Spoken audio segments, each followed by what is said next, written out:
নমস্কার বন্ধুরা, কুণ্ডু পাকশালার পক্ষ থেকে সকলকে স্বাগত। আমাদের আজকের রেসিপি পটলের দরমা। এই পটলের দরমা একটু অন্যান্য পটলের দরমার চেয়ে আলাদা ধরনের, কারণ এই পটলের দরমার ক্ষেত্রে আমি সোয়াবিন ব্যবহার করেছি। আপনারা এতদিন পটলের দরমাতে চিংড়ি নানা রকম জিনিস দিয়ে তৈরি করে খেয়েছেন। আমি গ্যারান্টি দিয়ে বলতে পারি যে এটা প্রথম আপনারা এই রেসিপিটা আমাদের পক্ষ থেকে আপনারা দেখছেন। এই পটলের দরমা রান্না করার ক্ষেত্রে আমরা যে সমস্ত উপকরণ ব্যবহার করেছি, আদা, রসুন, পেঁয়াজ, সর্ষে, পোস্ত, নারকেল এবং সয়াবিন ব্যবহার করেছি। আমি গ্যারান্টি দিয়ে বলতে পারি যে এই ধরনের পটলের দরমা আপনারা এর আগে কোনো দিন খাননি। আশা করি আপনাদের ভালো লাগবে। তা বন্ধু, যারা আমাদের এই চ্যানেলটি প্রথম দেখছেন তাদের কাছে আমাদের বিনীত অনুরোধ, আপনারা অনুগ্রহ করে একটা সাবস্ক্রাইব করে দেবেন।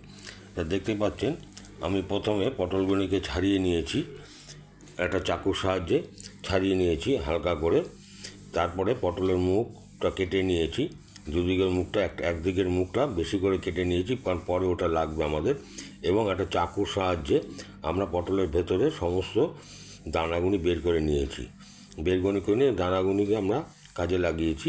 দানাটাকেও দিয়ে দিয়েছিলাম, আমরা ওই সমস্ত উপকরণের সাথে একসাথে মিক্স করে নিয়েছি। এবার পটলগুনি ভেজে নিয়েছি। প্রত্যেকটা পটল ভেজে নেওয়ার পরে হালকা করে ভেজে নিয়েছি। এবার যে মশলাটা তৈরি করেছিলাম সেই মশলাটা তেলের মধ্যে, বাকি যে তেল ছিল সেই তেলের মধ্যে ঢেলে দিয়ে নাড়াচাড়া করব। এবং এই ক্ষেত্রে আমরা যে সমস্ত উপকরণগুলি ব্যবহার করব মশলা, সেটাও আমি আপনাদের বলবো। এই ক্ষেত্রে আমরা ব্যবহার করেছি পরিমাণ মতো লবণ, শুকনো লঙ্কার গুঁড়ো এবং জিরের গুঁড়ো, হলুদ ইত্যাদি আমরা ব্যবহার করেছি। এবং সামান্য একটু মিষ্টিও আমরা দিয়ে দিয়েছি এর মধ্যে, এবং নারকেলেরও ব্যবহার করেছি। এবার নাড়াচাড়া করব যতক্ষণ পর্যন্ত না আপনার পেঁয়াজ রসুন গন্ধটা যায়, এবং আস্তে আস্তে নাড়াচাড়া করব যাতে লেগে না যায়। এবার আমরা জিরার গুঁড়ো দিয়ে দিলাম। এই ক্ষেত্রে আমরা লো ফ্লেমে রাখবো যাতে পুড়ে না ওঠে। লঙ্কার গুঁড়ো দিলাম পরিমাণ মতো। আপনারা যদি ঝাল বেশি খান তাহলে আপনারা একটু পরিমাণ বেশি করে লঙ্কার গুঁড়ো দেবেন। নুন দিয়ে দিলাম, দিয়ে নাড়াচাড়া করব। এবং মাথায় রাখবেন যে আমাদের এই ক্ষেত্রে কিন্তু সম্পূর্ণ লো ফ্লেমে রাখতে হবে যাতে পুড়ে না যায়। কষানো হয়ে গেছে, অর্থাৎ দরমার যে মশলা সেটা রেডি হয়ে গেছে। পুরটা আমরা রেডি করে ফেলেছি। দেখুন পুরটা খুব রেডি হয়ে গেছে।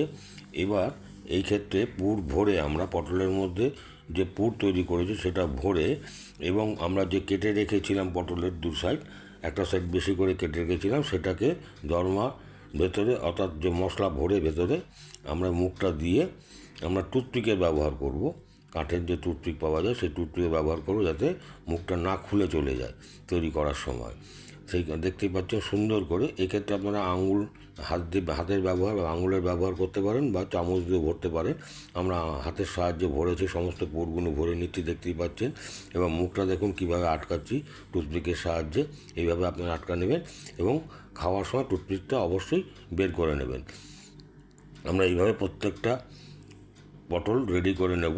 রেডি করে নিয়ে আমরা এই যে তেল ছিল সেই তেলের মধ্যে আমরা একটা মশলা তৈরি করে রেখেছিলাম, নুন, হলুদ, লঙ্কা, জিরে, সেই মশলাটা দিয়ে আস্তে আস্তে নাড়াচাড়া করব, কষাতে থাকবো। কষিয়ে নিতে হবে, সুন্দর করে কষানো হবে। এবং বাকি যে পুরটা বেশি রয়েছে সেই পুরটাও আমরা এই মশলার সাথে দিয়ে নেব, কষিয়ে নিলে খেতে খুব ভালো লাগবে। বাকি পুরটা আমরা এর মধ্যে দিয়ে একসাথে নাড়াচাড়া করে নেব। দিয়ে বা সবশেষে আমরা যেটা করব, যে পটলটা রেডি করে রেখেছি আমরা পুর ভরে, সেই পটলের পুরটাও দিয়ে দেবো। এবং আমরা সামান্য এক্ষেত্রে টমেটো সসও ব্যবহার করেছি, এবং পরিমাণ মতো একটু জল দিয়ে নাড়াচাড়া করে নেব। কষানো হয়ে যাবে, সুন্দর একটা গন্ধও ছেড়েছে, দেখতে পাচ্ছেন। যে এবার পটলগুলি আমরা দিয়ে দিচ্ছি। পটল দিয়ে ঝোলের মধ্যে আমরা পটলগুলি দিয়ে দিচ্ছি, যে কষিয়েছিলাম মশলাটা, সমস্ত পটলগুলি দিয়ে আস্তে করে নাড়াচাড়া করতে হবে যাতে মুখ না খুলে যায়। এবার আমরা গরম মশলা দিয়ে দিচ্ছি, এবং এক্ষেত্রে সামান্য পরিমাণ আমরা ঘিয়েরও ব্যবহার করব। আপনারা প্রয়োজনে নাও করতে পারেন। আমরা ঘিয়ের ব্যবহার করেছি একটা সুন্দর গন্ধের জন্য। দেখুন আমাদের প্রায় হয়ে এসছে, আমাদের প্রায় শেষের দিকে। এবার একটা পাত্রে নামিয়ে নেব। তাই রেসিপিটি যদি আপনাদের ভালো লেগে থাকে তবে অনুগ্রহ করে লাইক, কমেন্ট, শেয়ার করবেন। আর যদি আমাদের এই চ্যানেলে আজ প্রথম হয়ে থাকেন তবে অনুরোধ রইল চ্যানেলটিকে সাবস্ক্রাইব করার জন্য। দেখুন রেডি হয়ে গেছে, এবার সার্ভ করব। সার্ভ করার জন্য আমরা রেডি করে নিলাম, সমস্ত পটলের দরমাগুনি আমরা নামিয়ে নিয়েছি। তা আশা করি আমাদের এই রেসিপিটি ভালো লেগেছে। যদি ভালো লাগে সাবস্ক্রাইব করবেন। কুন্ডু পাকড়ার পক্ষ থেকে সকলকে নমস্কার।